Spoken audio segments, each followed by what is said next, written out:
Good morning, non-binary sluts and others. How's everybody doing? You sure know how to get the people going early. Sorry, I'm So adjusting this way. hard. Um, guys, it's been so long. It's It been 2 whole has. weeks without the Dynamite Diaries. Did you miss us? If you didn't, don't say anything. I wish I could say like, guys, oh, I took a break to really just like rest and recharge, and I feel so much better now, and it's awesome, and I'm so back. I'm not. I'm gonna be honest with you. Life has been turning me every which way but loose. And in the midst of that, you want to know if you're already having a bad day. You know what makes it worse? Rest on Twitter. I haven't been able to Oh, do it lately. Oh, yeah. I haven't been able to do it lately with rest on Twitter. I look in bits and pieces. You know what really kicked me off for good for a minute? Um, was when I saw Tony Storm was gone. I said, "There's nothing left it's for me rough. here. That is a rough. There's nothing left for me here. There's nothing left for me here. I just had to step back. I saw Kazusada Higuchi has been forced into retirement due to injuries over in DDT. That sucks.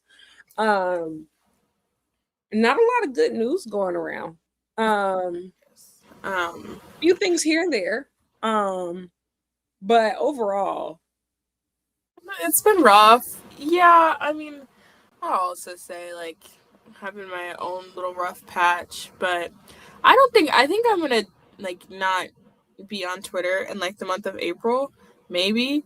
But guys, oh yeah, stay tuned for the end because I'm gonna announce who the next guest is on Black Girl Wrestling, and you're all gonna be so excited. And you maybe won't believe me because it's coming out April 1st. So I don't know. Maybe I played too much. you Um, do, but still. well, well, guys, a lot. There's so much to talk about. First, let's address the elephant in the room. Okay, today is March 25th, 2026. And as many of you might know, and some of you, maybe if you live under a fucking rock, or if you're exactly 11 years old, maybe you don't know this.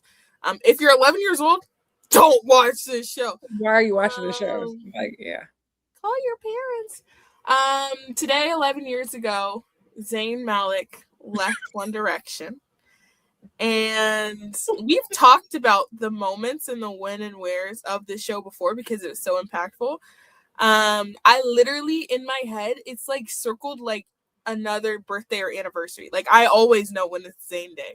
I always know because then 1 year after that, he dropped Mind of Mine, which we weren't supposed to like as One Direction stands, but I was sitting there listening to that shit in my big old age of hold would have been I can't do math 2015 at my big old age of 13 and saying hold on guys I like R&B I like Pillow what Talk he was got a going hit. on. You want me to lie? You want me to lie? And I lie. hate Pillow Talk. That's my controversial take. I hate Pillow Talk. I've always hated that song. I think he picked the worst single. I think She is the best song on that album. I was listening to that earlier and I was like, every song on there is better than Pillow Talk. But lyric, let's talk about One Direction, okay? If you're willing. What are some of your? They don't have to even be your favorites. They can be sleeper hits. We've talked about this so many times across different streams. It's still Zayn Day. Like, come on, I'm not a god. And then some One Direction songs that you hate because I have those too.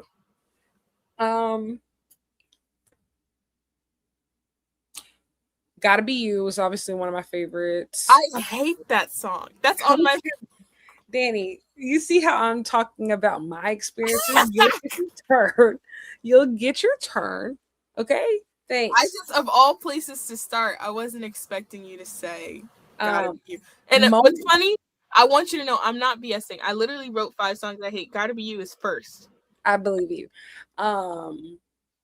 Moment is one of my absolute favorites. You remember when that song came out and people were talking about like it was about this girl with cancer and it was about like this girl that wrote a fan fiction and she had cancer. Do you remember that? You don't remember that? No, I remember being like really into it because Ed Sheeran wrote it, and so like all the Ed Sheeran written songs back then, I was super duper locked in for, which brings me to another one. Little Things is one of my favorites. Such Um, odd answers. Like, Listen, man, at least you know I'm being honest. that's true. At least you I, know I'm being you know what, honest. Lyric? I've never doubted that about you. I've never once said Thank I don't you. think you That should that tell means a us lot the to truth me. because you have such terrible opinions that nobody would lie about that. You wouldn't tell people that. Why would you say that to me?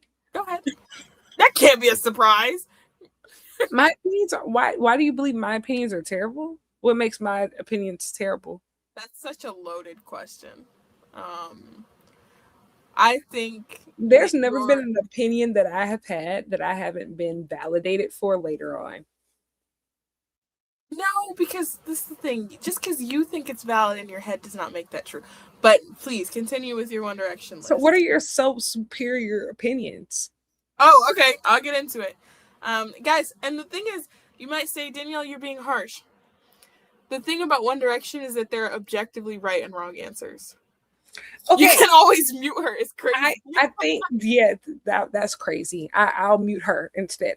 Um, No, it's true. I think when Niall recently did an interview and he said one of his least favorite song to perform is "I Would," which I also hate. Yeah, Um, it's not like I hate. I don't pay it any mind. I think "Rock Me" is one of my favorites. I love Um, Rock Me. That's I like Diana. Um, fantastic. what else is great? Um, hmm.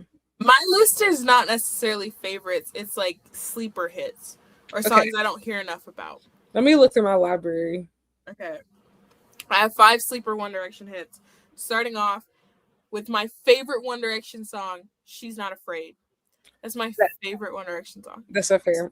Um It's one of next, their least favorite though. I forgot I whose it is and they're specifically. wrong. And they're wrong about that. And I'll tell you what, that album is generational. She's Not Afraid's up there. Through the Dark, I love that song. Fair. Um, Tell Me a Lie is so fun. I think that song is so Tell fun. me I'm a screwed up mess. Like, come on. This. Another okay, a song I don't ever hear people talk about, Once in a Lifetime. I love that song. I think Mm. it's so pretty. And soft. And then but that's gotta be a mistake. I hate that song. They don't know about us is one of my favorites. They don't know about the things we do. They don't know about me and you. Like, come on. That's one of my favorites. Also, Night Changes, of course. Like that's That song I didn't like because it was as a single, and I listen to it now and it like really like fucks me up bad. I'm like, oh my god. I'm like, Liam is dead. Like, oh my god. it's sick. It's sick. Like, and I think also too of just this brings me to another thing from well, not that era, but similar to that era that happened this week. I don't know if you all have watched it. The Hannah Montana 20th anniversary special came out this week. And what controversial opinion do you have, Dani? No, I was just gonna say I haven't seen it yet. That's Oh, all. sorry. She's gonna jump me. I'm just saying I haven't seen it yet. I I'm gonna was watch it on so Friday. oh, I'm sorry. I was about to jump down your. I had I had can it. find one. If you saw my face, I had Or I it. I can said, think of something. what are you gonna say now? But I watched it today, and I'm not gonna spoil it. No, it's okay. Outside of any like clips you've probably seen, but I think even aside from just seeing like, oh my gosh, like the songs sound good and like like they were able to mimic the wardrobe in certain places. I think the coolest thing for me was being able to see Miley in good health. Like, just like, Yeah, and enjoying doing this. oh my gosh, like Because for a long time she didn't want anything to do with it, and understandably so. But yeah, I remember how big of a deal it was. Like people if you didn't live during that time, like if you really weren't in the thick of it during that time, when Miley Cyrus crossed over into the Can't Be Tamed era, people acted like she shot a baby in broad daylight.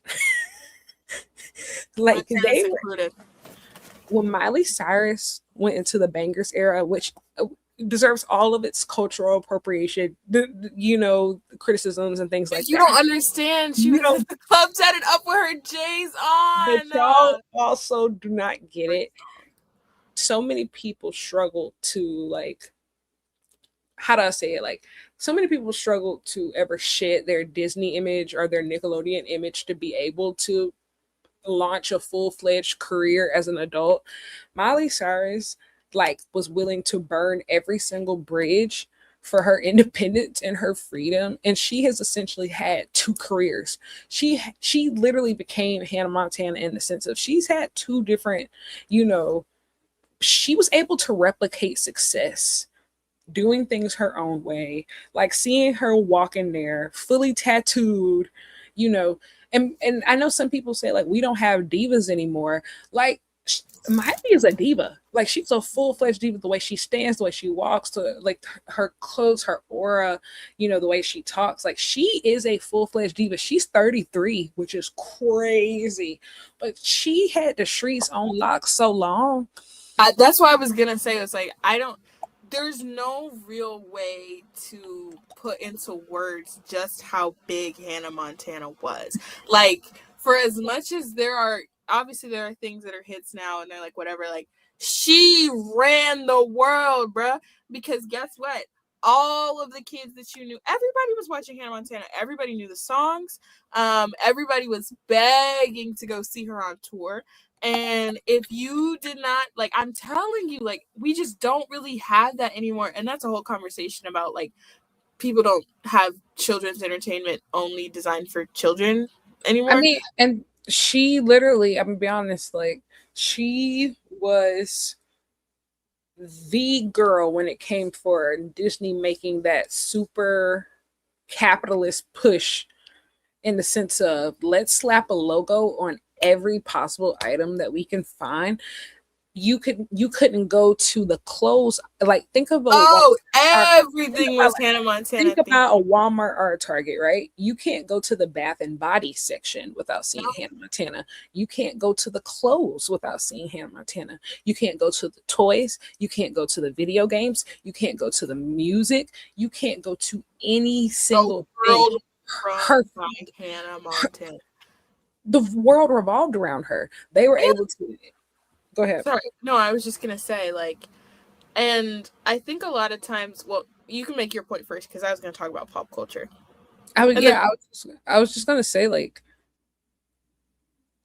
to do that and to be able to maintain success, even like in the special, they talk about how like Miley had zero experience. She was a country. She was like 12. She was literally a country bumpkin from Nashville, Tennessee, who grew up to be a superstar. Like she was Hannah Montana, in so many different ways. I mean, it was so powerful to see her healthy, like just see her fully in charge of her own future and present and past. I think a lot of people, like, for me, like, I don't know. I know a lot of people are like, oh my God, 20 years of Hannah Montana. Like, this is really, like, doing something to them and, like, messing them up. I just don't even feel like it was that long ago. Like, I'm not pressed about it. Like, they were like, oh yeah, 20-year reunion. I was like, really? It's been 20 years? Like, it just, maybe because I've watched it more recently than that I'm, like, unaffected by it. But we've talked before about our favorite. I am affected by songs. Yeah.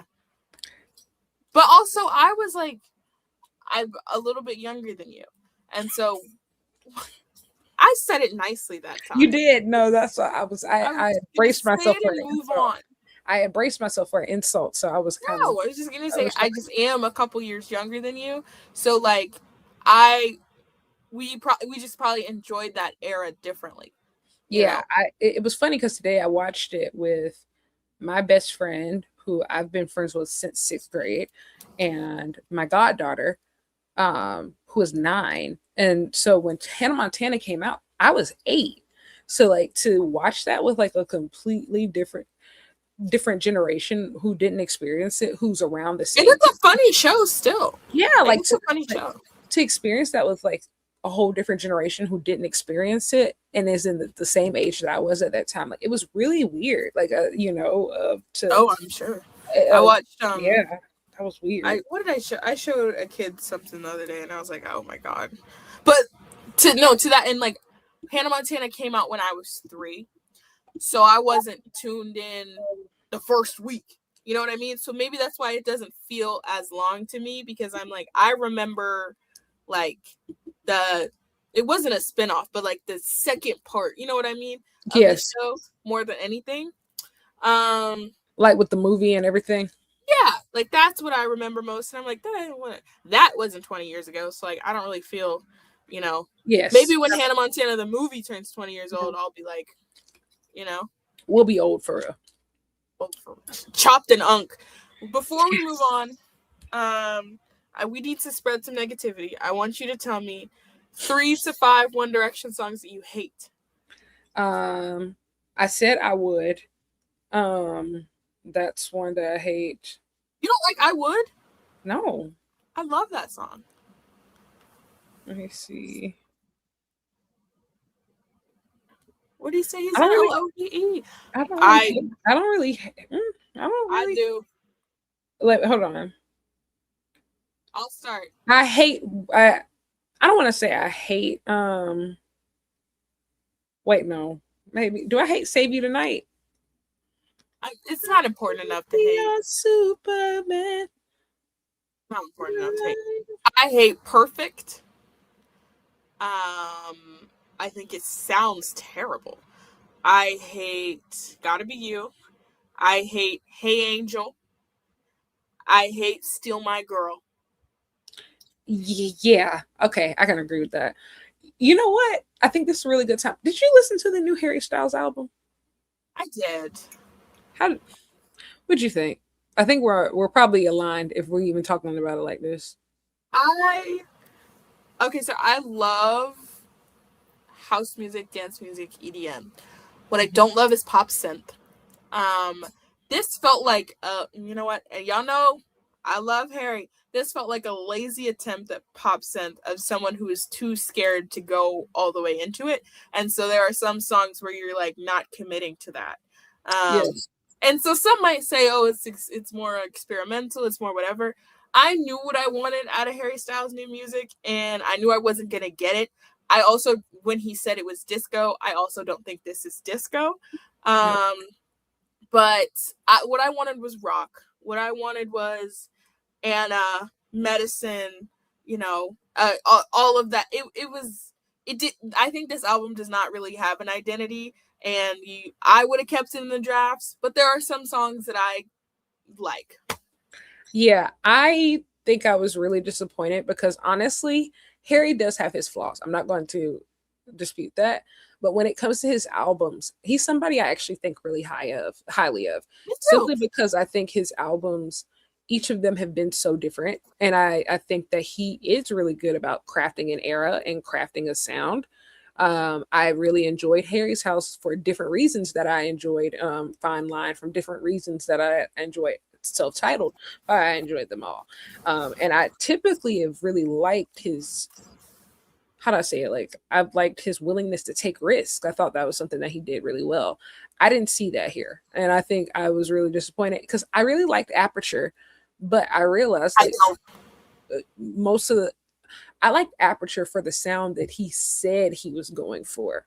You know, like I think it made sense for the sound that he said to expect. And then you listen to the Kiss album. all the time, disco never.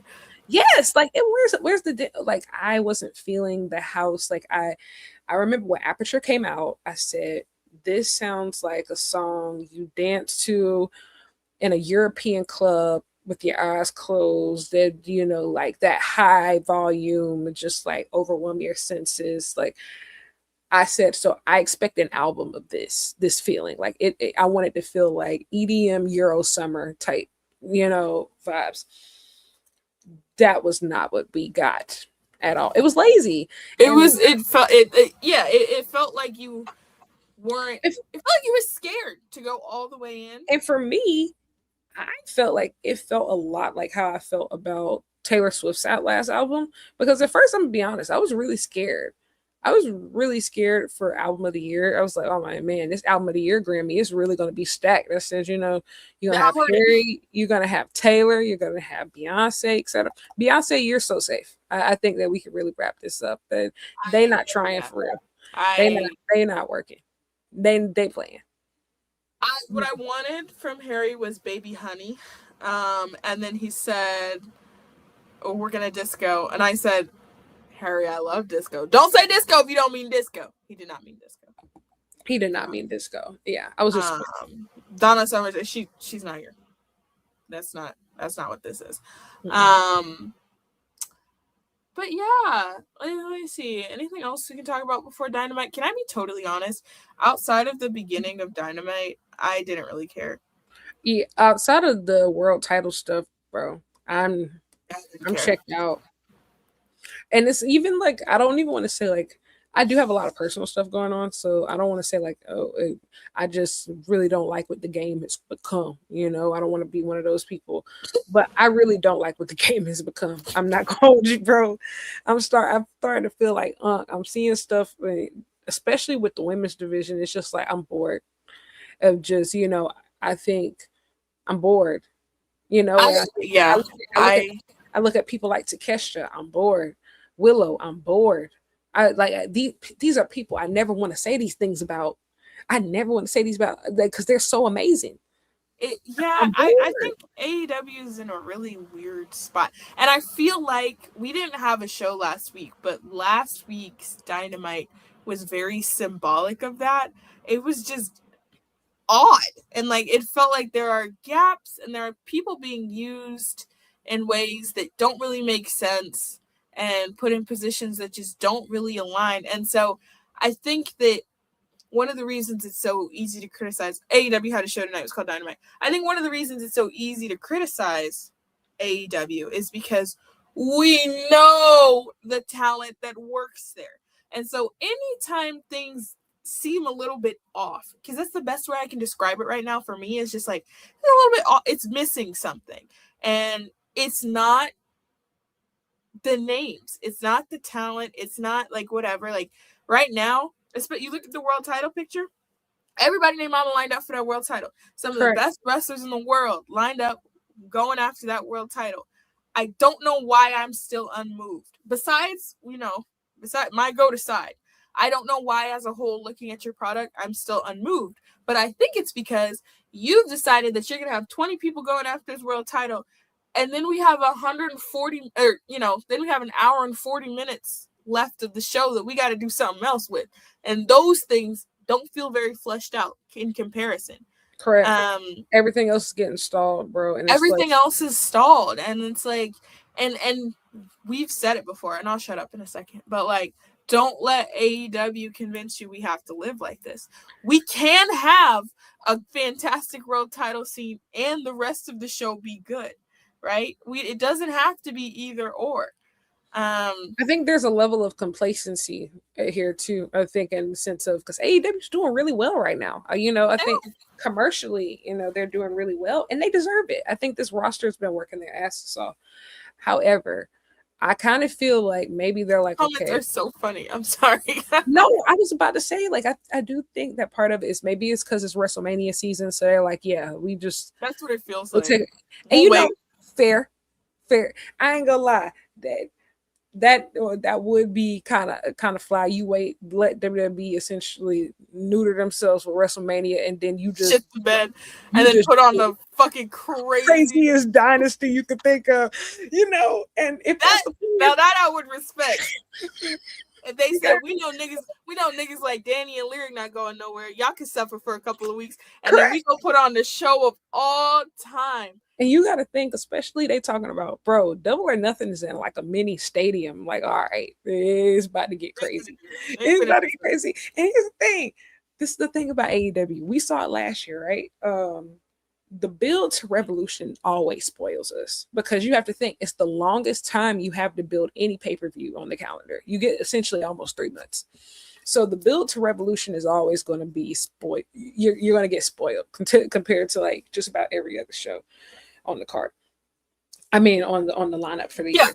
However, that period between Revolution to Double or Nothing really do feel like you are Moses trying to part the Red Sea.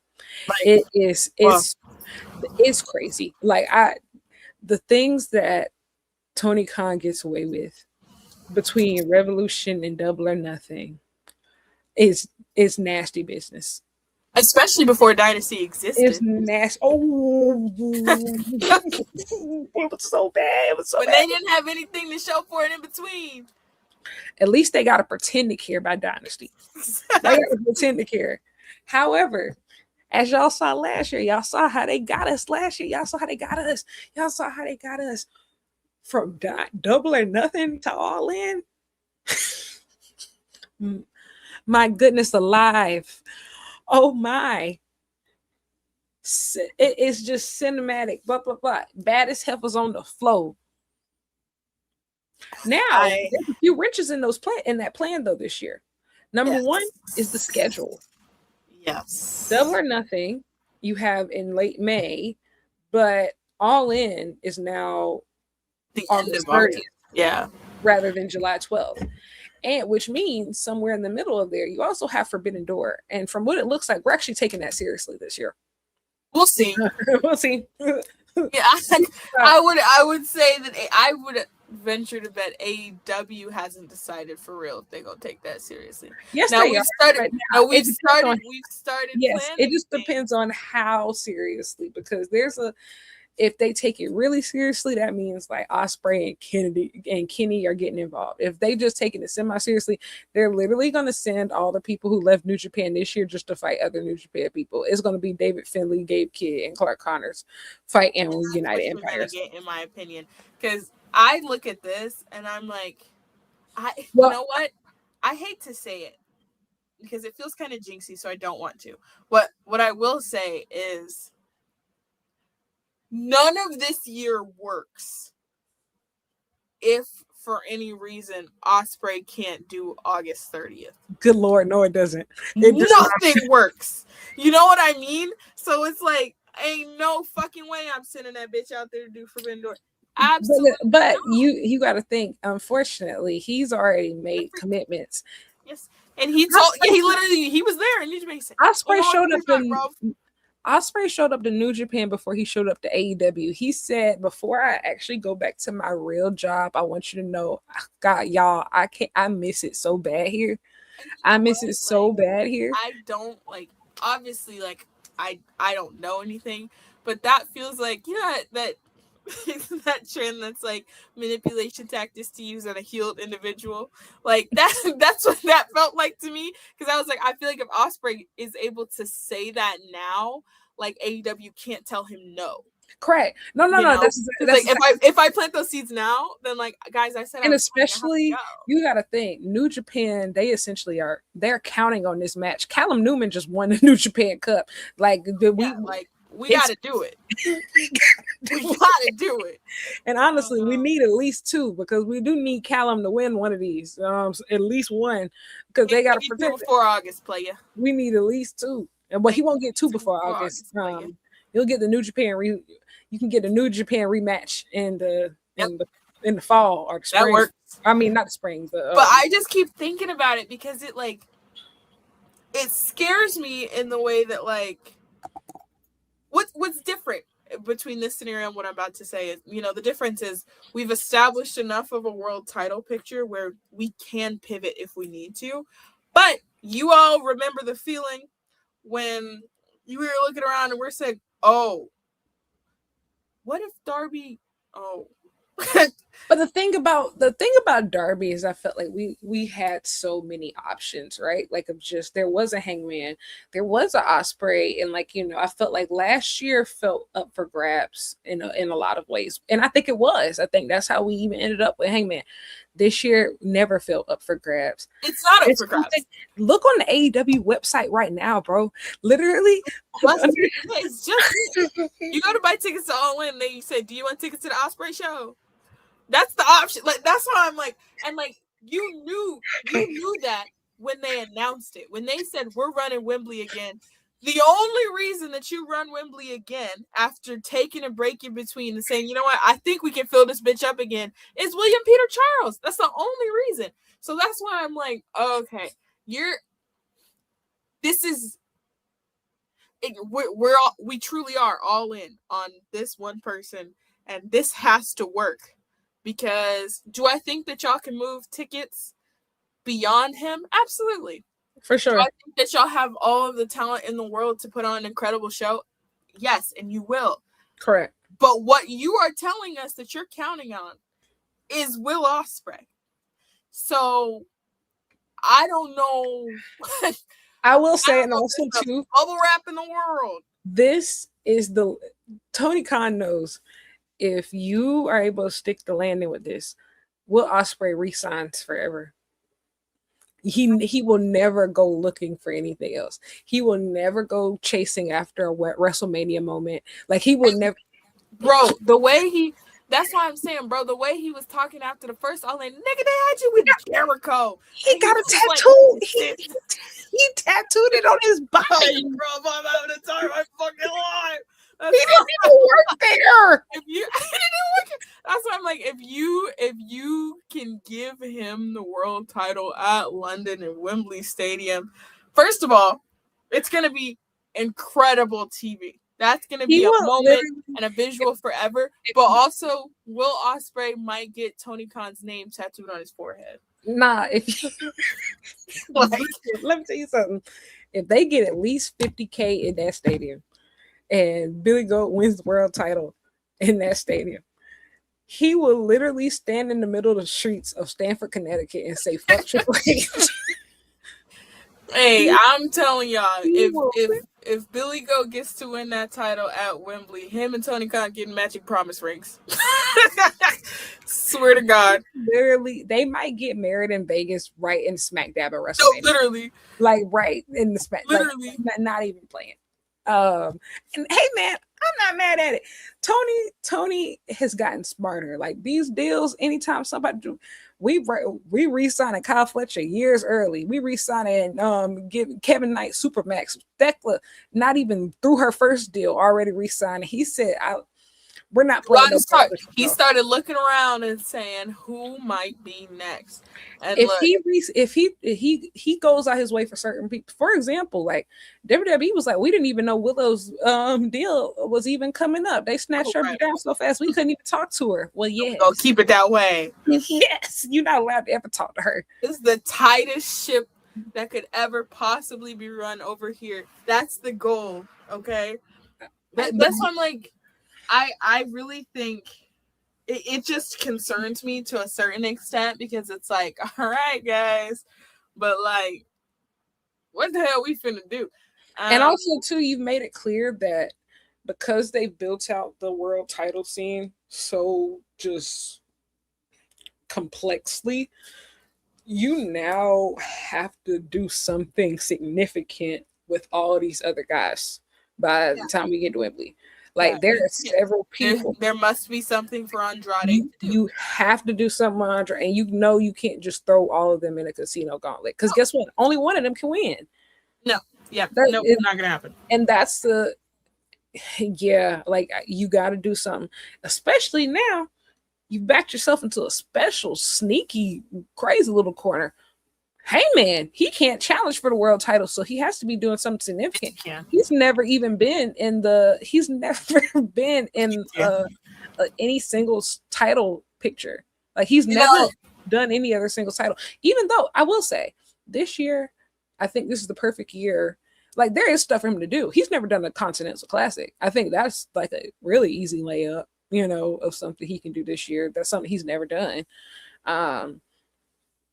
But yeah, you got to do something with Swerve. As far as this Hangman thing, I just want it to be I want it to be clear that you guys know how like a couple years ago, like the president of the current president of the United States was like, well, I just like to deal in alternative facts. As far as it comes to Hangman challenging for the world title, I'll just be dealing with alternative facts. So that's not real to me, and it can't hurt me. Yeah. There's no way this is going to last. I literally thought tonight, I was like, oh, okay, Swerve's gonna beat Kenny, and then Well, no, Swerve's I gonna knew beat the EVP. Well, no, I knew Kenny was gonna challenge at Canada. I didn't know how we were gonna get there, but I was like, oh, if Yeah. Swerve get the EVP title, then he can just say that, that Hangman takes that back. But now what we just need to do is we just need to get in Kenny's head and have Kenny exercise his EVP powers to say, matter of fact, Hangman, I don't care what you said. I'm gonna be honest. I think we're getting closer to that because the lies that Kenny's telling himself right now. I heard, bro, Kenny was lying so badly. Out his fucking teeth, bro. He said, "Yeah, and I've never called myself the god of professional wrestling." And now that's not true. He said, and I've never put myself above other people and said that I was superior to even when I was at my evilest. You just made that up, and y'all know we're Team Canada down. Y'all know we love Kenny Omega. We love Kenny Omega. He's a liar. The match was the match was great. I loved it. Kenny Omega, you make me feel. But he grabbed that microphone the first time, and I was just like, you know what? Truly, never trust a man too much. No. Because it's like we were all there, like you on camera for years. And he said that this is the second time he has made that statement. He's like, I've never once called myself the god of pro wrestling. Other people call me that. That's just not true. It's not true. You literally tortured Hangman and Ospreay specifically, when it came to, you told him that he'll never be you. He couldn't lace your boots. You said that his G1 run, nobody clapped. You said nobody moved. You said they was in the stadiums. You said nobody cared about him. You said all of his 5-star matches from Dave Meltzer were fake. You said he'll never be me. And Kenny got it. He's like, I never said that.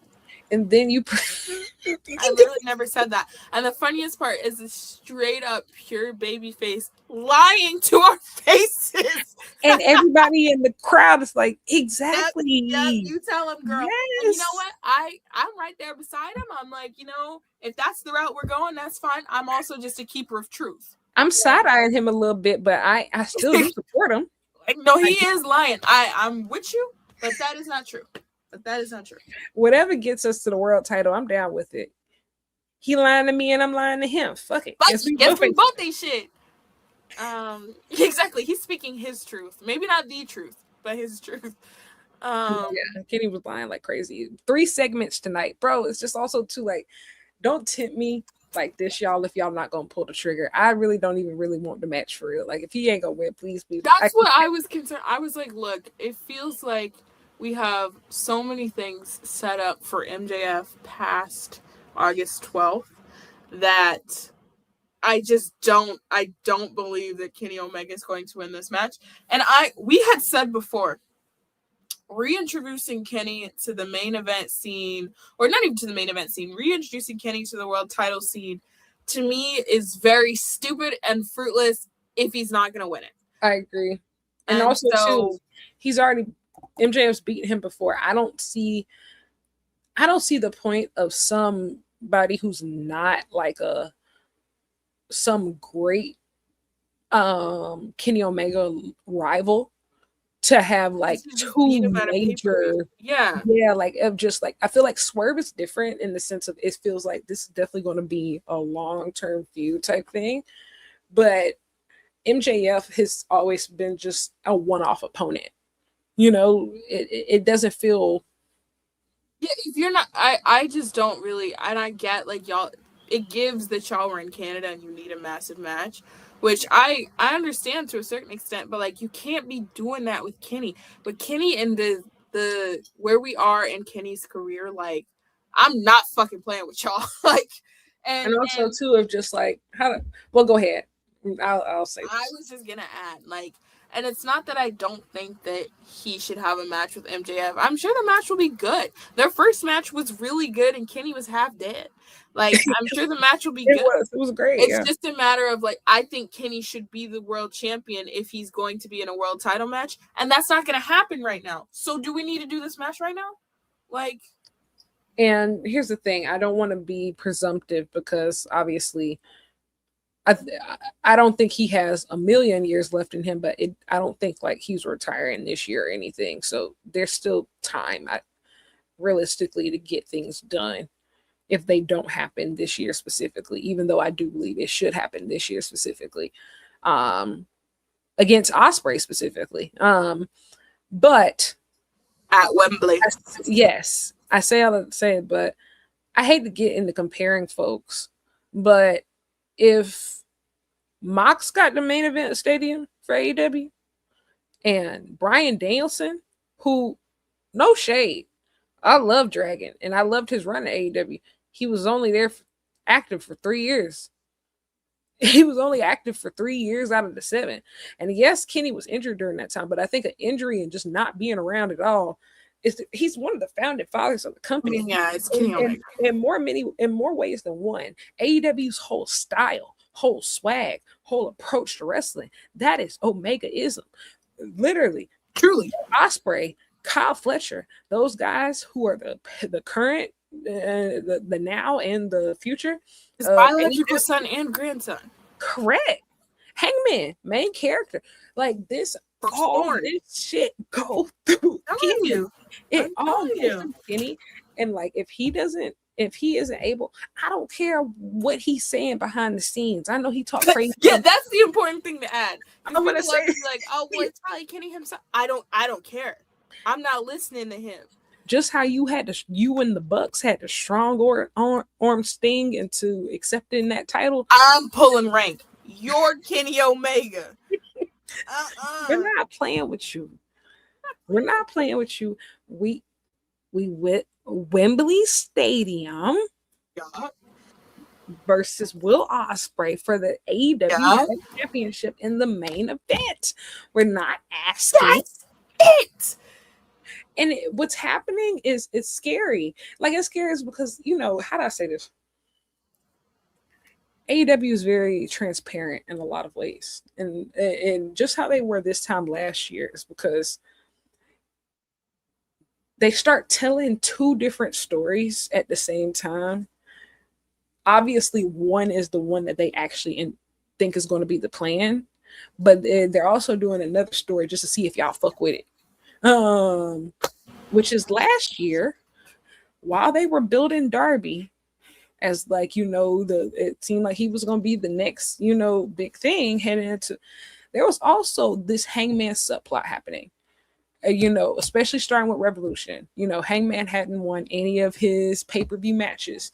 And so he finally beat MJF. And so it was kind of nudge. It didn't tell you like, oh, we about to take this all the way to All In, but it was like, okay, when does this not dying? Because he typically loses all the time. No shade, but it's just like maybe we turn the corner. Loser.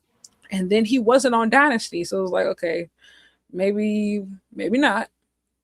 And then he enters the and it's like whoa, at ease. But this is all happening. Then you start finding out like, oh, maybe Darby won't be back in time. Maybe what's about to happen, and then. It feels very similar to what's happening right now. They're telling two stories because obviously on the first, the first Dynamite of the year, Kenny's like, I'm on the road to redemption this year and I'm going to do this and I'm going to do that. And it's going to be, and I'm climbing back to the world title. And so we have this happening. And then, so he finally gets this challenge and it's on pay-per-view and then it's his home country. And it's like, okay, like, obviously, Will Ospreay is already. We know he's going to All In, right? But, well, yes. But so now there's one other person. We got to get. We have to fit. It's funny that we can pencil in Ospreay for the main event, and he's not even the champion.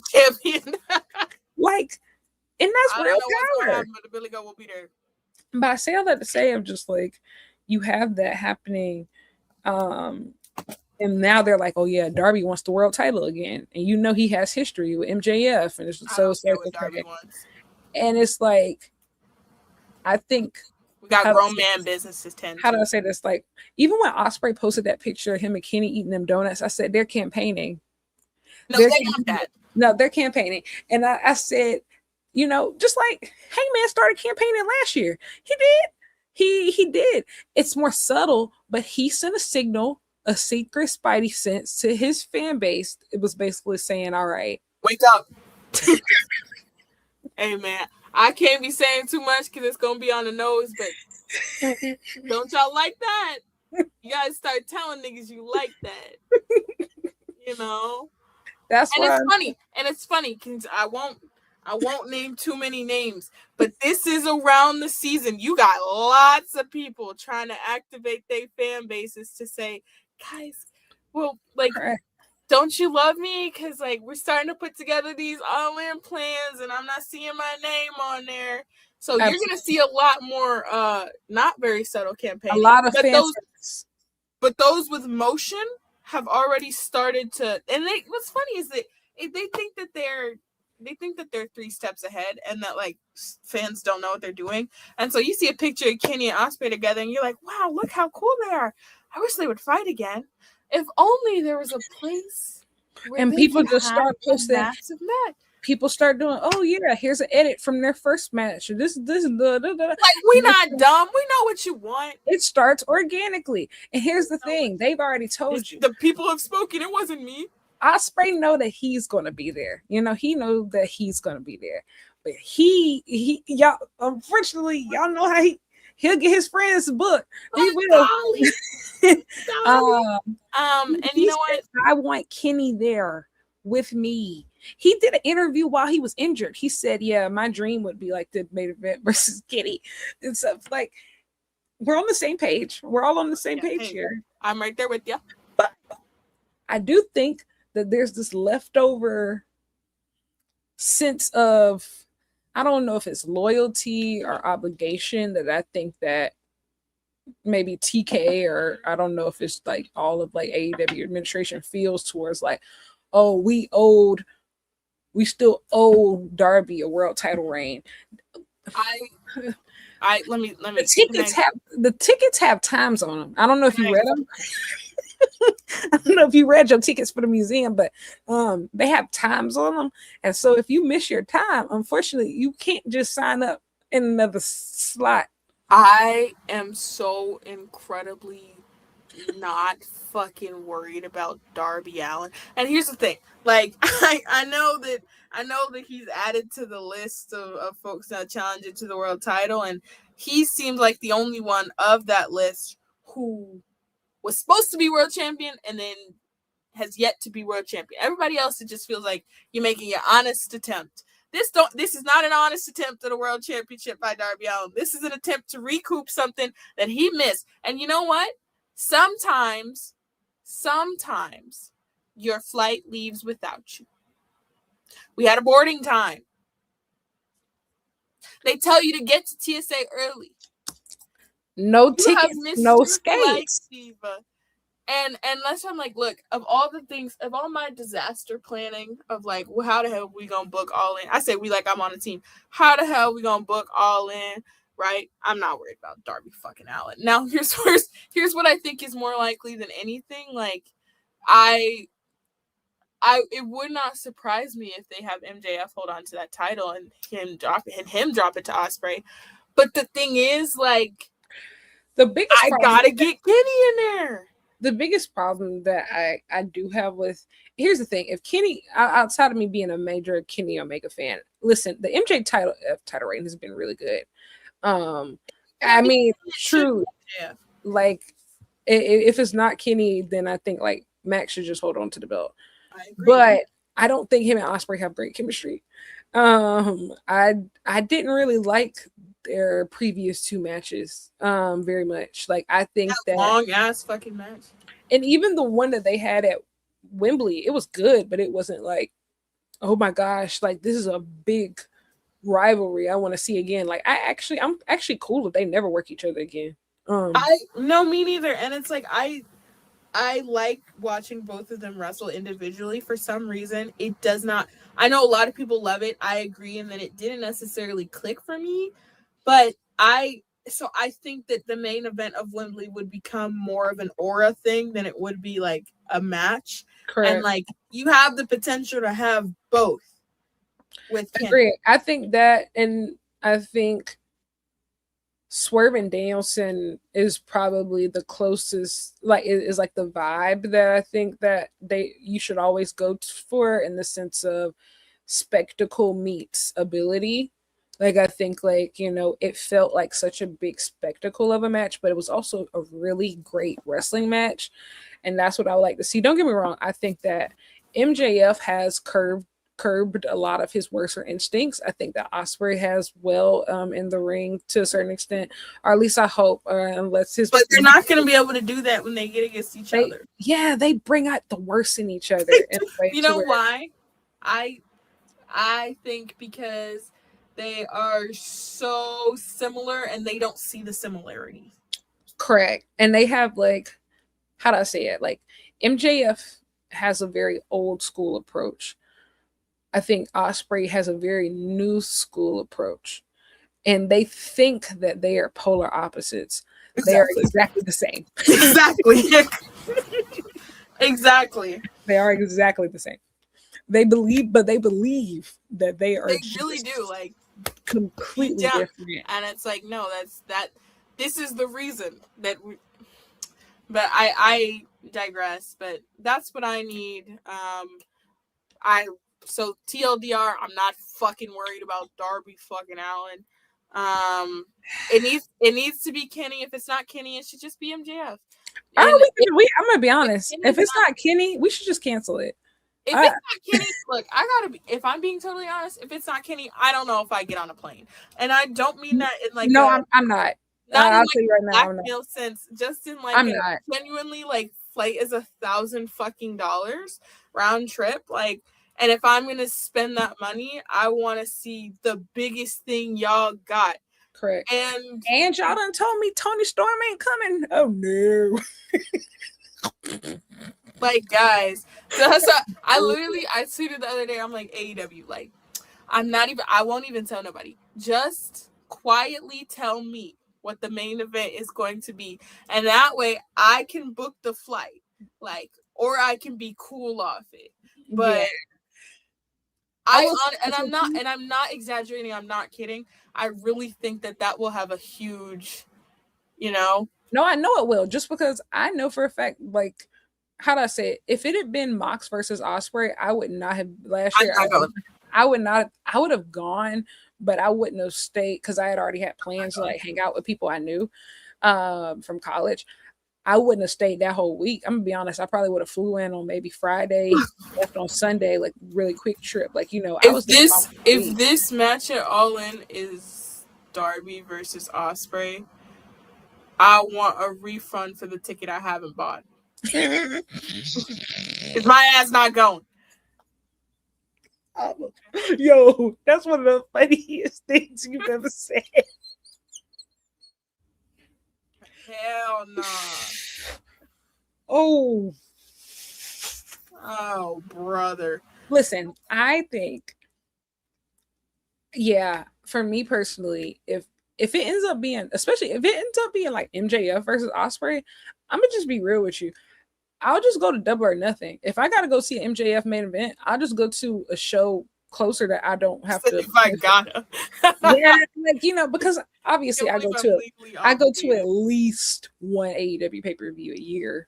But so like if I'm making 2 years. No, that's not true. I literally went to All In last year. So you just fade that out. But no, All In last year was different. All In was like, that was like a girls trip. I mean, like, gone just for the purpose. And no, and here's the thing. This year, like, it even so, like, it has to be a girls trip. Like, it has to be a like, trip. If I'm gonna cross the fucking ocean, it has to be an experience. And so if you have not convinced me or my homegirls to make this trip, we're not going. I'm gonna tell you right now.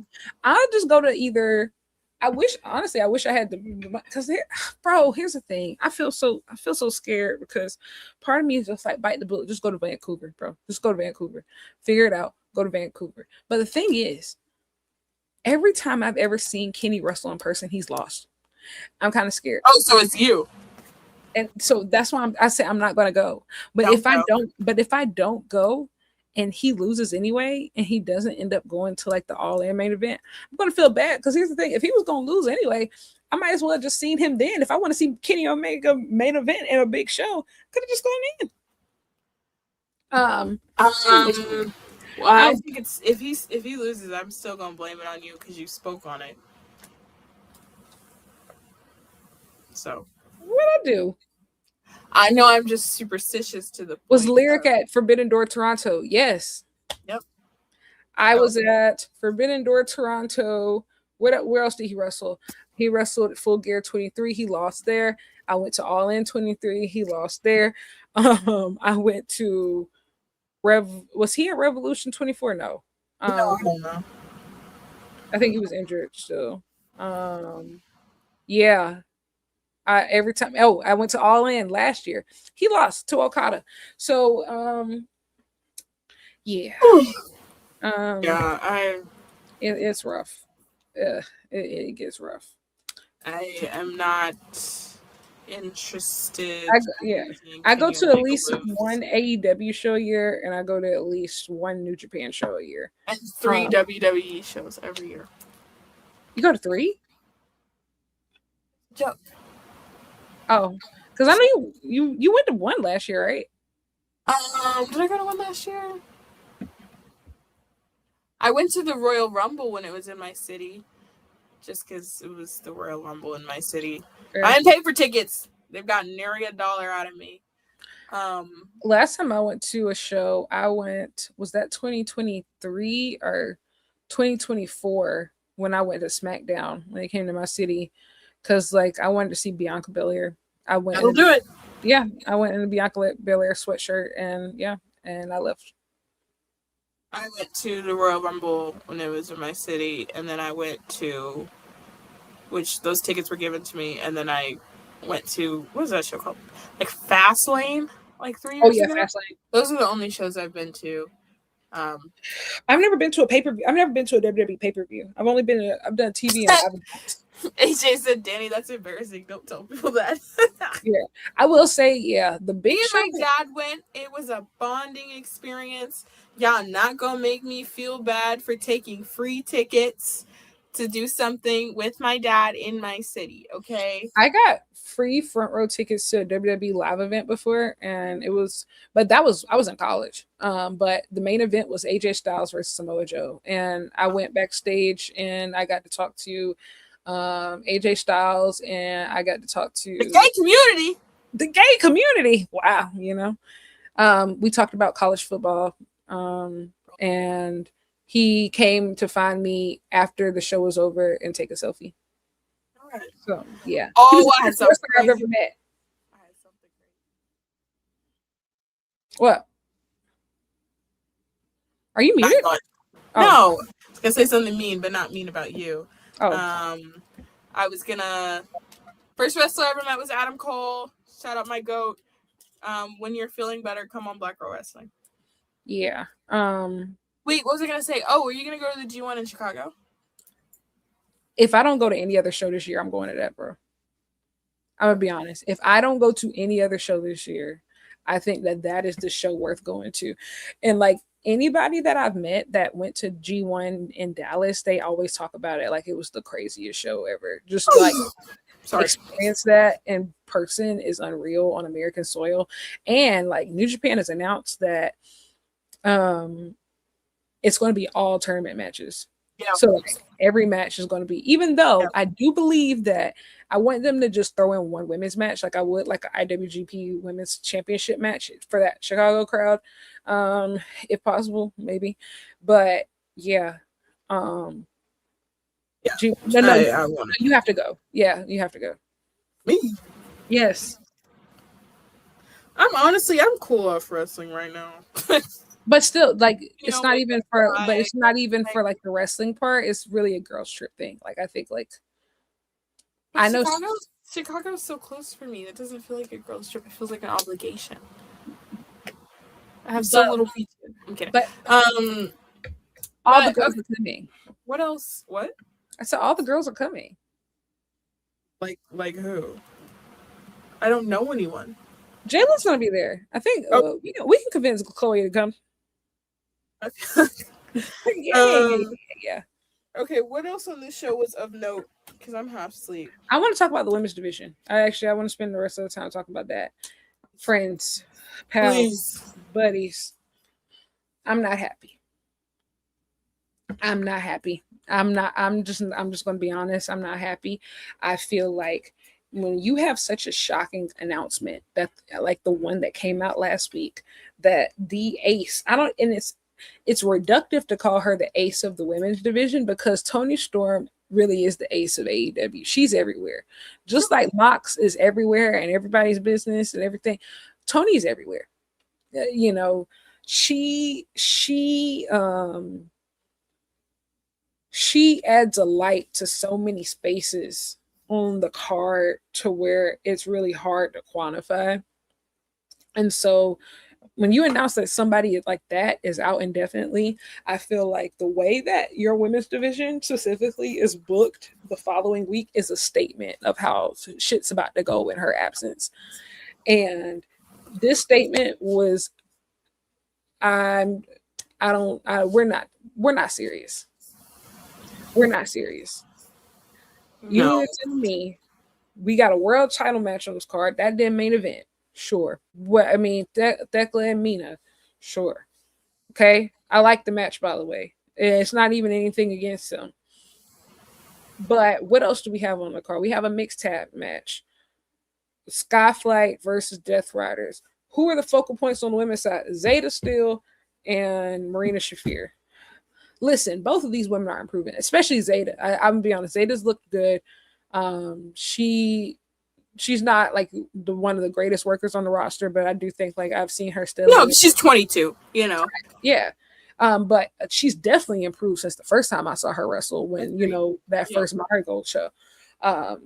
However, we've gotten to the point to where people are getting more time and opportunities off potential than they are off of results.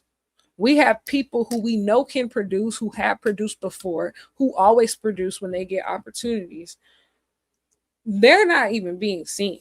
Willow Nightingale is booked for another tag team title match before she's booked for another TBS title match, the title she actually has. And she's not even a tag champion anymore. We are running back the same match over and over again. And the thing is, you have teams. I know, and it's the thing is like I one of the things I hate about AEW around this time of year is that there is clear that there's some people do have a long-term direction for All In or whatever they plan. But until we get there, it's going to be so slow. Last year, a good example of it was Tony Mariah. Well, not last year, the year before last. Yeah, it was drawn out. And I think that's how Mercedes, we just was just doing anything with the TBS title. And it was cool at first because we was bringing in challengers from Stardom and all these different places. And it was exotic and it was fun. But then you realize, bro, there's no plan. There's no plan. And that's a whole division right now. AEW will plan out a beginning and an end for a storyline, and it'll be the beginning and end will be glorious, but that middle, good God, terrible. And I just feel like we are at this point, bro, of I'm just so frustrated. I think like because Brawling Birds are right there. Yeah, sure, a Wembley pop would be great, but they could still be let them be the incoming champions. I don't know, they can walk in there as champions. That's the frustrating part to me, because that could not more clearly and obviously be the team that's going to be, the ones that dethrone. But Wembley is in August. It is March. And the idea that you're writing it so cleanly on the wall for us, and like that's one of the reasons that it there's so many criticisms that you can level against AEW's treatment of the women's division versus the men. But like, we just sat here and talked to all of these different possibilities on the men's side of what could take place, and all these people that are being built up to, yes, well, we think it should be Kenny, but it could be Darby, and it might be, who knows, maybe they pull a fast one and they keep it as MJF and like whatever, all these different options. AEW always books their women's division as if they have no choices. This is what frustrates me. And like, I think honestly, the Babes of Wrath versus Megan Bain, and at first it was Penelope Ford and now it's Lena Cross, like that is a perfect example of, oh, you really don't know what to do because we've seen this match or an iteration of this match at this point for weeks, if not months. It's lazy. You book yourself into a corner and you wait and you hope and you hope and you hope that something will change or something will be interesting that gets sparked within it. And it's actually ridiculous. And I think Stat's whole title reign was just emblematic of that. Was just, well, we'll book her to be champion. And then and I'm gonna be honest, I wasn't completely convinced that Thekla was going to hold the title much longer if Tony realistically got back into the women's world title picture. Like I thought that it very much seemed like we are back on the road to doing Mercedes versus Tony too. And like I think that they wanted to, you know, especially if Mercedes ends up winning the Owen again, which I think was the plan. And I think the plan was her to, I think, fight her way back to Tony. The story changes if that person is Thekla, you know. Now I say all that to say I just don't think that they planned for Thekla to even hold the belt this long. And I think that now you have to really, I don't want to say fabricate, but you now have to build in, what are we going to do? Even like the Mina feud is made up, technically, right? It's made up. And so we're doing this. And we know everybody beats Mina. It's not right. Well, you know, everybody beats Mina. There's no plan. And the thing is, you have to wait for Mercedes to drop the rest of her belts. But again, the last belt, what is it? It's the Owen belt. Like, I think, like, you know, the plan was going to be for her to win the Owen, which I'm not mad at. But you just have all these holes now. And all these, and Willow's not defending I don't want to say she's not defending the title. She just defended it, but it's just like everything has been still feud deeply, yeah, and it's also still been so deeply connected to the tag titles, right? Like obviously she wrestled twice in one night. All one. It's gotten to the point where convoluted story. It's so redundant. But the women on screen who are getting most TV time is Marina Shafir, which is ridiculous because she can't wrestle. And I talked about this in my episode of Black Girl Wrestling, and I know you and I differ on this, and they say she's improving and you enjoy whatever. I don't like seeing her wrestle. I don't think that she is very good at doing that aspect of her job. I think she's incredible at other aspects of her job. When that bell rings, I do not want to see her wrestle. And I think realistically, when you have a program that is built around where the best wrestle, and then you consistently bring out Marina Shafir as if she's supposed to be in that upper echelon, which in my opinion she is not. What you're trying to tell your audience is that she is the best. This is where the best wrestle. When in reality, we've had this conversation a million times over, but like these people are not her peers. Willow Nightingale is not Marina Shafir's peer. Athena is not Marina Shafir's peer. Like Toni Storm is not Marina Shafir's peer. Like the reality is AEW keeps doing things that are uninteresting, uninspired, and you keep providing us with the exact same thing over and over again, and then being like, we ain't got no food in the house. Yes, you do. Yes, you do. Oh my God. I just find it incredibly frustrating, and I feel like I've tried to be softer on Marina Shafir because I know, you know, yes, she is developing and she's getting better and she's, you know, putting in the work. She certainly is. But I think that it was really encapsulated to me how much we're missing the mark, how much AEW is missing the mark of what the audience wants when they brought in the one-off of Ronda Rousey. Nobody wants to see that shit. Nobody's interested in that. And to me, that was truly a mark of like, oh, you have no idea what people actually want out of you right now. You've got the disconnect is so big between what you're producing and what people want to see in regards to the women's division that it's actually a little bit ridiculous. And I think it's lazy. I think it is someone who's looking up and down a roster full of talented women and saying, well, what if we gave Julia Hart one more match? No! Do something else! Do something else! Do something else! And I'm not even trying to harp on these people specifically because it's not one person's problem or one or two people's problem. It's like, and what I'm not gonna fault these people for taking the opportunity that's given to them, but the reality is, what you're doing is boring in regards to the women's division. It's boring, and it doesn't have to be. I think that one of my fears, honestly, is that Mercedes is going to come back and she's going to be what I not she's going to she will be and she should be essentially forced into a position where she is now QB1, which I don't think she has ever been in AEW so far in the women's division, and everything that goes wrong will suddenly be her fault.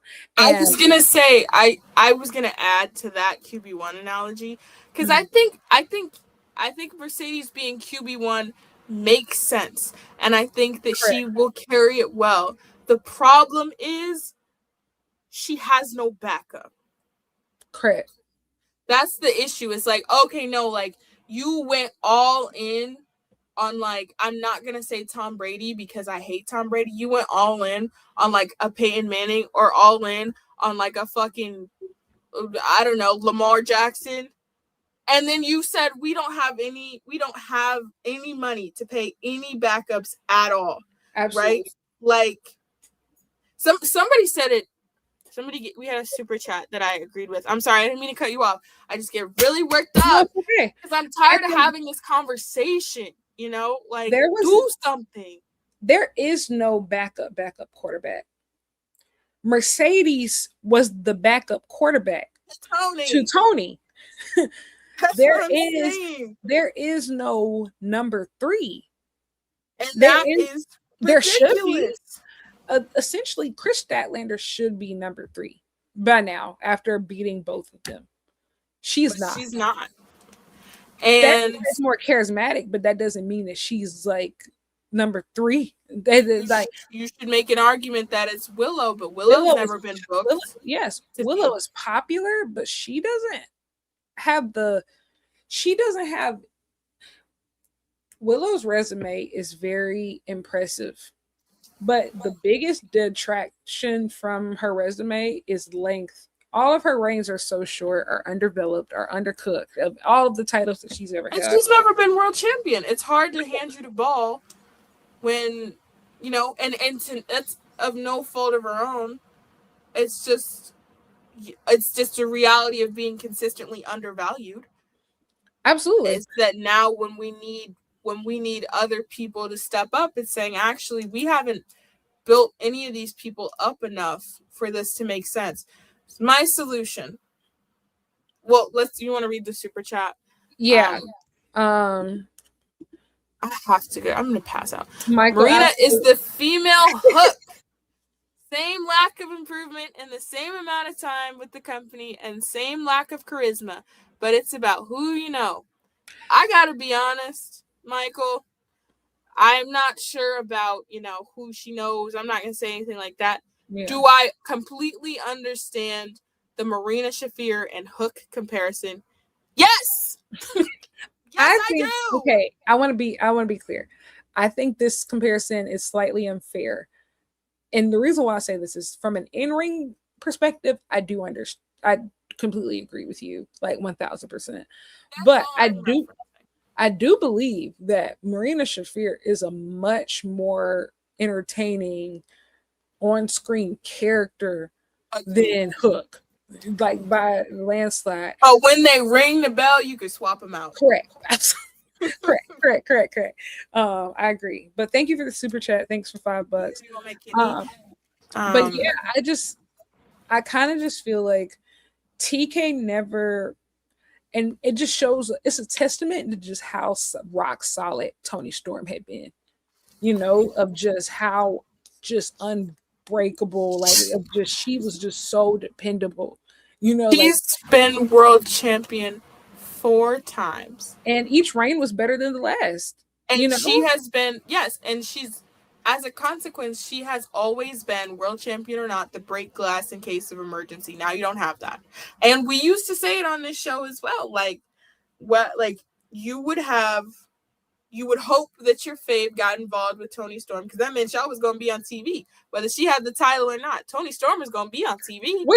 Which is also, I feel like the biggest mistake was, I don't know who made the decision, who recommended it, but I think that a huge mistake was made when Toni dropped the title.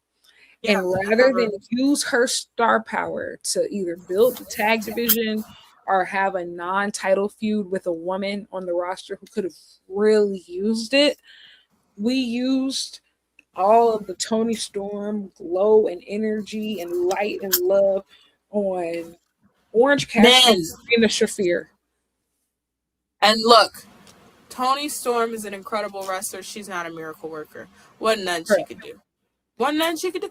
And it's not a responsibility. And we've said it on the show too. Like, you cannot just rely, like, you book women shittily in the women's division, and then you take the top stars from the women's division and you ask them to reheat the men's mid-card. That's insane and lazy, and you suck.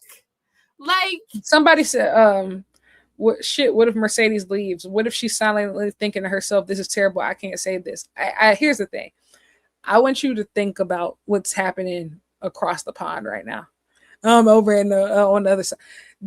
Have you seen what's coming out of that AEW, not AEW, that WWE women's locker room right now? Grass ain't greener. This bro, go ahead and water it here, girl. They would have, the thing is, the problem with, and I might be slightly biased, but I think that if we're going pound for pound, talent for talent, roster for roster, I think the AEW women's division is like the most talented roster in America, like hands down, of just the parts. The problems that we have with the roster is which parts are being used, of just the problem. The AEW talent is there. We don't have real thinkers backstage. Yes, the talent. We got real workers in the ring and no thinkers backstage. Let me tell you something about Sasha Banks. Sasha Banks was carrying that division on her back. She was that was a miracle worker. The matches that she was being forced to have. The thing is, when that a lot of people didn't think it was going to happen, but most of the women from the AEW women that have been put in front of Mercedes, they've been able to keep up with her. Most now you do have some shitters here and there. I agree, and I that's why I say, I don't think Mercedes is the one you need to be worried about leaving. No. It's going to be someone who hasn't gone over there yet. Correct. Who looks at this and says, I'm going to keep doing the same shit. Because that's what it is. It's like... And I think, here's the thing. I think it's pretty clear, like, who's going to be. Or at least who it would make sense. Who it would make sense. Does she actually leave? I don't think so. Maybe, but I think also too. But could you falter? If she want to make them sweat a little bit, yeah, dude. Jamie Hayter. See, y'all missing the plot. All right, never mind. Maybe he's not as obvious. Maybe he's not. We're talking about that. Jamie Hayter's going to Wembley. That's already done. Yeah, she's British. No, yeah, she's British. That's an extra 2 years. That's an added 2 years. I'm telling you, y'all get that British people, that Wembley contract. Ain't nobody leaving after that. Mariah May was an exception because she always wanted to go. I'm telling you, the rest of these people, don't bring up the dentist around here. I swear to God, we were having a fun little time, guys. Another super chat. If WWE wanted Britt Baker, they would have her. Yeah. Same with, I can't say that. They cordoned Toni off away from the rest of the division with Marina and didn't help the other women tell stories for 5 months. Yep. Blood and guts. They actually did the same thing with Mariah. Correct. And we talked about it then too. Also, thank you for your super chat. Thank you so much. But yeah, they did the same thing with Mariah because they they have the top women of the division exist in a silo, compared to how they book the men's division. And as a result, you're never really seeing new faces in the main event scene on the women's side. Even though you have all this talent, it's just a cycle. It's been embarrassing during several points of the last few years that Athena was not a regular player on AEW TV. Now you look fucking crazy. It's ridiculous. Crazy. It had been ridiculous before. Like, and anyone who has seen her wrestle knew that it was ridiculous. Now you're at a point where, brother, we need to do something. And you not gonna call Athena? Are you fucking serious? And I think that that's also the problem of you had her lose to both Mercedes and Tony last year. And if she had at least beat one of them on one occurrence, it would, filling her in to be the new backup quarterback would be seamless. And I'm not saying it can't be done, but it's going to have to be done. It needs to be. I know that TK be having these projects of these girls he really want to develop. Let me tell you something. No. The people that's going to be, who are able to be in that upper tier, they got to be vets. Like, they have to be vets. Like Tony, Mercedes, Mina, these all these people have been in the game at least 15 years or more. Like, you got to have real vets, real girls with real experience, like, honest to God. And I'm not saying that all of these people that you're investing in, they're not going to end up being superstars. I'm not saying that. But what I am saying, when I'm passing the ball off, it's not a rookie. And look over to the men's side of just like, even the younger people in the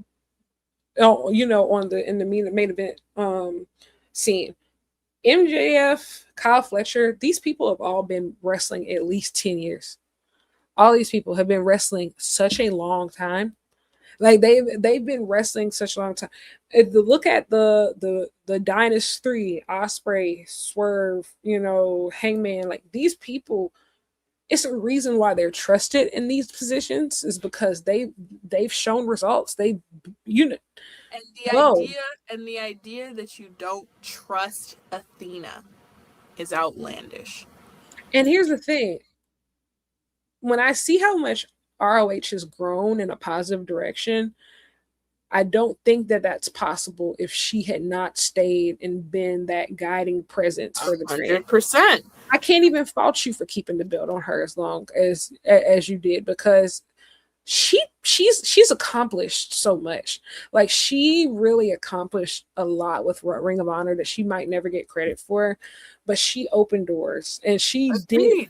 And I that's why, to me, you've got somebody, one of the best in the world, who works for you, consistently delivers, and has for years, is saying, give me the ball in a time where you don't have a quarterback, and you're like, I don't know, guys.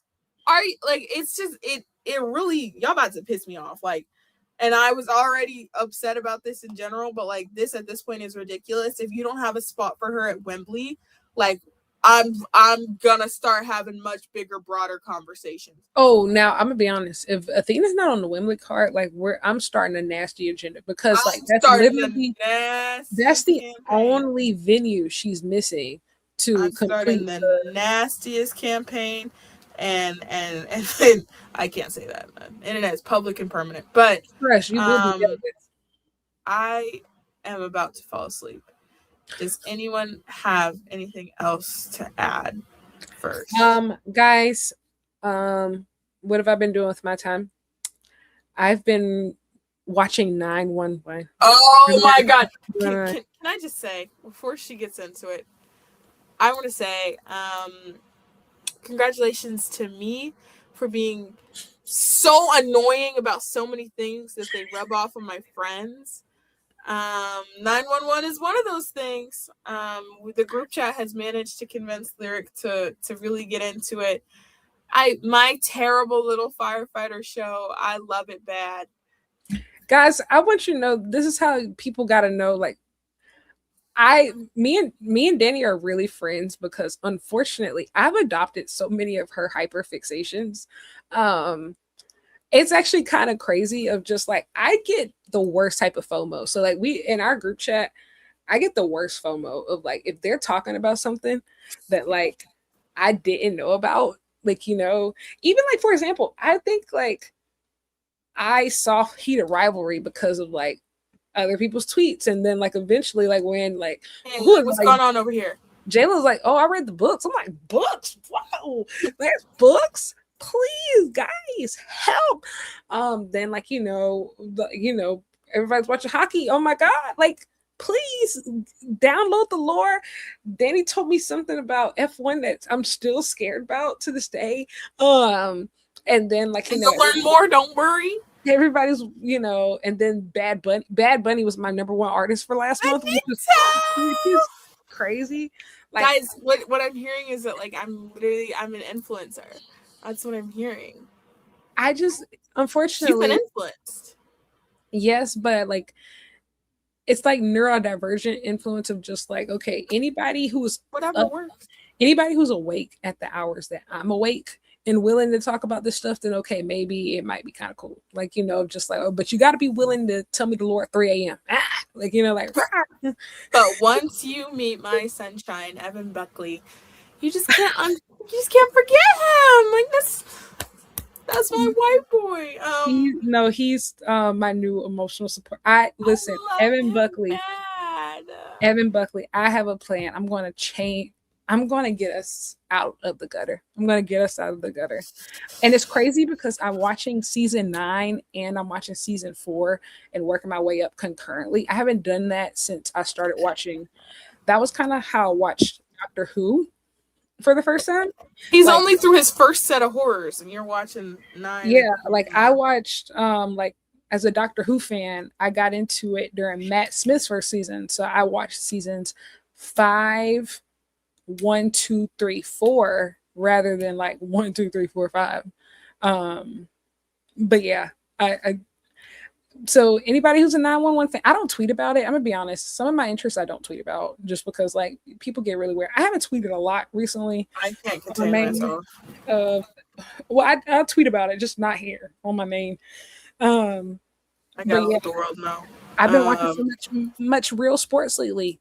I've been watching NHL hockey, Go Pens, and I've been watching PWHL. I think I'm a Golden Eyes fan. I've been watching a lot of Vancouver, and watching March Madness because I haven't watched any basketball. I watched South Carolina play, and that's it. Let me see. I haven't watched a ton of games, but South Carolina, that's what I'm rooting for. New Spider-Man. We'll talk about that next week because I need to get into Spider-Man. Yeah, I still haven't seen the trailer, so thank you. Thank you for waiting, guys. We will put that. Make sure we have something for next week. And I was gonna announce everybody. The next guest on Black Girl Wrestling is do a drum roll.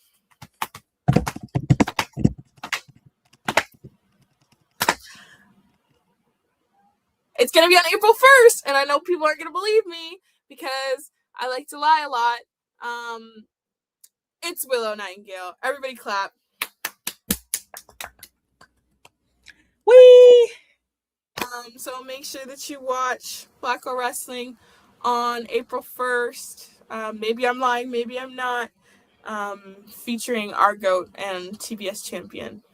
But guys, that's an exclusive only for people who watch the Dynamite Diaries. You get the first invitation. Ooh! Oh my gosh, that felt so good, especially after watching the reunion. Wow. My sisters and I do it all the time. Ooh. But yeah. Yes, we love you so much. We will see you next week. The theme of next week is... honestly, it really depends on how 911 goes tomorrow night. Stay tuned. Oh, Lord. The theme of next week is horror. Okay, love you, bye.